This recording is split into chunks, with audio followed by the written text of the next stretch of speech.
आज हम बात करेंगे एक ऐसे केस की जो किसी भी पड़ोस में रहने वाले के दिल में एक खौफ पैदा कर दे। ये कहानी है नवंबर 2025 के जालंधर केस की, जहां एक लापता बच्ची की तलाश में एक ऐसे सच का पर्दाफाश हुआ जिस पर यकीन करना मुश्किल था। एक पड़ोसी के विश्वासघात का सच। जरा सोचिए, एक बच्ची अपनी दोस्त के घर खेलने जाती है जो सिर्फ 4 घर दूर है और फिर कभी लौटकर नहीं आती। बस इसी एक लाइन से ये पूरी कहानी शुरू होती है। एक बिल्कुल सामान्य शाम जो एक परिवार के लिए सबसे बुरे सपने में बदलने वाली थी। तो चलिए कहानी की शुरुआत में चलते हैं। वो दिन कैसा था? तारीख थी 22 नवंबर 2025 और जगह थी जालंधर का पारस एस्टेट मोहल्ला। बिल्कुल शांत, एक आम सा मोहल्ला जहां एक साधारण सा दिन एक भयानक मोड़ लेने वाला था। यहां पर जो टाइमलाइन है ना, वो दिल दहला देने वाली है। देखिए कैसे मिनटों में सब कुछ बदल गया। शाम के ठीक 4 बजे 13 साल की एक लड़की अपनी दोस्त को बुलाने निकलती है।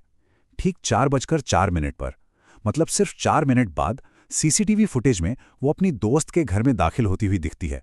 और बस यही उसकी आखिरी तस्वीर थी। आधे घंटे बाद जब उसकी माँ और भाई घर आते हैं तो वो घर पर नहीं थी। इतनी तेजी से एक सुरक्षित मानी जाने वाली गली से वो बस गायब हो गई। जब बच्ची घर नहीं मिली तो जाहिर है परिवार की चिंता बढ़ने लगी। उनका पहला कदम वही था जो किसी का भी होता। वो सीधे अपनी बेटी की सहेली के घर पहुंचे और उसके पिता हरमिंदर सिंह से पूछताछ की। और हरमिंदर का जवाब एक सीधा सपाट इनकार। उसने एक नहीं कई बार कहा वो यहां कभी आई ही नहीं। यहां तक कि उसने ये भी कह दिया कि उसकी अपनी बेटी तो घर पर है ही नहीं, वो तो अपनी मां के साथ लुधियाना गई हुई है। लेकिन कहते ना, झूठ ज्यादा देर टिकता नहीं। और यहां तो झूठ को पकड़ने वाला सबूत मोहल्ले के ही सीसीटीवी में कैद था। जब परिवार और पड़ोसियों ने मिलकर फुटेज खंगाली तो सच शीशे की तरह साफ हो गया। फुटेज में साफ साफ दिख रहा था कि बच्ची 4:04 पर हरमिंदर के घर के अंदर गई थी, लेकिन उसके बाद वो कभी बाहर नहीं निकली। अब परिवार के हाथ में पक्का सबूत था। शक अब यकीन बन चुका था। वो सीधे पुलिस के पास पहुंचे, गुमशुदगी की रिपोर्ट लिखवाई और पुलिस को साफ साफ बताया कि उन्हें हरमिंदर पर शक है। उन्हें पूरी उम्मीद थी कि अब पुलिस तुरंत कोई एक्शन लेगी। लेकिन पुलिस के आने के बाद मामले को सुलझना चाहिए था, है ना? पर हुआ ठीक इसका उल्टा। शुरू हुई इंतजार की वो भयानक घड़ियां जिसने मोहल्ले वालों के गुस्से और निराशा को और भी बढ़ा दिया। पूरे 6 घंटे बीत गए। सोचिए, एक बच्ची गायब है और 6 घंटे से कोई ठोस कार्रवाई नहीं हुई। अब मोहल्ले वालों का सब्र का बांध टूट चुका था। उनका डर और गुस्सा अब काबू से बाहर हो रहा था। उन्हें लगा कि अगर वो कुछ नहीं करेंगे तो कोई नहीं करेगा, और उन्होंने फैसला किया कि वो खुद घर में घुसकर सच का पता लगाएंगे। तो भीड़ घर में घुस गई। उन्होंने एक एक कोना छान मारा, पर बच्ची कहीं नहीं थी। फिर सबकी नजरें एक बंद दरवाजे पर जाकर टिक गईं। मेन गेट के पास बना एक छोटा सा बाथरूम जिस पर बाहर से ताला लगा हुआ था। अब सारा शक उसी एक ताले पर था।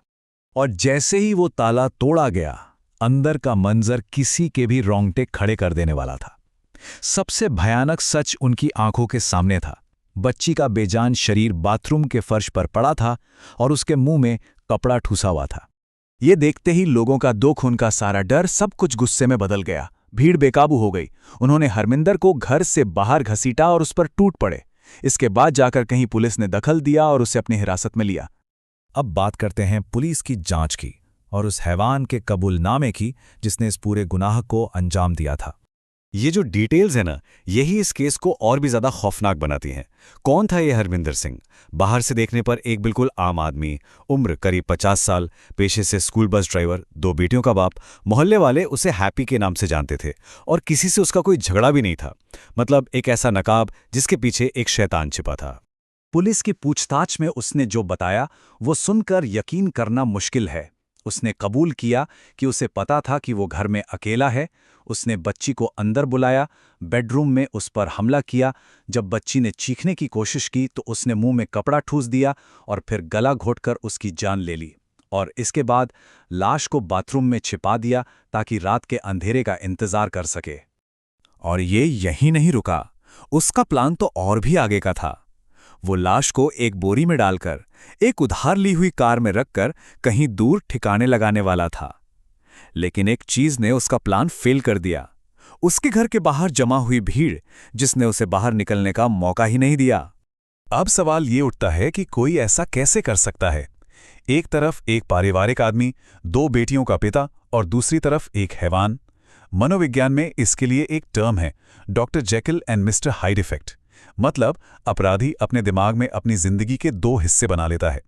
एक में वो अच्छा सम्मानित इंसान है और दूसरे में एक शिकारी। और वो इन दोनों किरदारों के बीच इतनी आसानी से स्विच करता है कि उसे कोई अपराध बोध ही महसूस नहीं होता। लेकिन इस कहानी में सिर्फ एक गुनहगार नहीं है। एक और बहुत बड़ा सवाल उठता है हमारे सिस्टम पर, हमारी पुलिस की कार्यवाही पर। जांच के उन शुरुआती सबसे कीमती घंटों में जो घोर लापरवाही हुई, उसने सबको निराश कर दिया। पीड़िता की मां का एक बयान है जो पुलिस की नाकामी की पूरी कहानी बयां कर देता है। उनका कहना था, घर की ठीक से तलाशी लेने के बजाय वो लोग उसके बिस्तर पर बैठकर चाय पी रहे थे। जरा सोचिए, पुलिस की तलाशी क्या थी? वो घर के अंदर अलमारियों में झांक रहे थे, और जो सबसे बड़ा सबूत था, मेन गेट के पास एक ताला लगा हुआ बाथरूम, वो उन्हें दिखा ही नहीं। उसे पूरी तरह से नजरअंदाज कर दिया गया। और यही वो बात है जो मोहल्ले वालों को आज भी कचोटती है। उनका मानना है कि बच्ची की हत्या और पुलिस के आने के बीच वक्त बहुत कम था। अगर पुलिस ने आते ही सही तरीके से सही जगह पर तलाशी ली होती, तो क्या एक छोटी सी, बस 1% की ही सही उम्मीद नहीं थी उसकी जान बचाने की? और इतनी बड़ी, इतनी भयानक लापरवाही का नतीजा ये हुआ कि जो इंचार्ज ऑफिसर थे, एएसआई मंगतराम, उन्हें सस्पेंड कर दिया गया। बस कई लोगों के लिए ये सजा उस गलती के सामने कुछ भी नहीं थी।